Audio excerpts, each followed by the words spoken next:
গ্রেফতার মুখ্যমন্ত্রী শুভেন্দু অধিকারী প্রাক্তন আত্মসহায়ককে হত্যার ঘটনায় অন্যতম অভিযুক্ত রাজকুমার সিং ওরফে রাজ সিং। সিবিআই এবং উত্তরপ্রদেশ পুলিশের একটি যৌথ দল যোগী রাজ্যের ছপার টোল প্লাজার কাছে ৫৮ নম্বর জাতীয় সড়ক থেকে তাকে গ্রেফতার করেছে।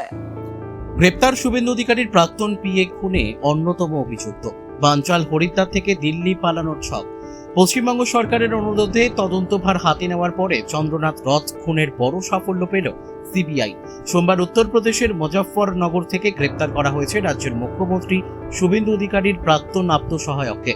হত্যার ঘটনায় অন্যতম অভিযুক্ত রাজকুমার সিং ওরফে রাজ সিংকে সিবিআই এবং উত্তরপ্রদেশ পুলিশের একটি যৌথ দল যোগী রাজ্যের ছপার টোল প্লাজার কাছে ৫৮ নম্বর জাতীয় সড়ক থেকে তাকে ধরে। এই ঘটনায় অন্যতম অভিযুক্ত রাজকুমার সিং ওরফে রাজ সিংকে বারাসাত জেলা আদালতে নিয়ে আসা হলো।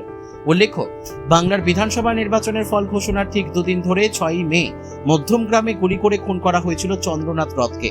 রাজ্য পুলিশের থেকে তদন্তের দায়িত্ব নিয়ে সিবিআই ইতিমধ্যেই এই মামলায় আরও এক অভিযুক্তকে গ্রেপ্তার করেছে। সূত্রের খবর, বাকি সন্দেহভাজনদের খোঁজে বালিয়া জেলা সহ উত্তরপ্রদেশের বিভিন্ন এলাকায় যৌথ তল্লাশি চালাচ্ছে সিবিআই ও রাজ্য পুলিশ।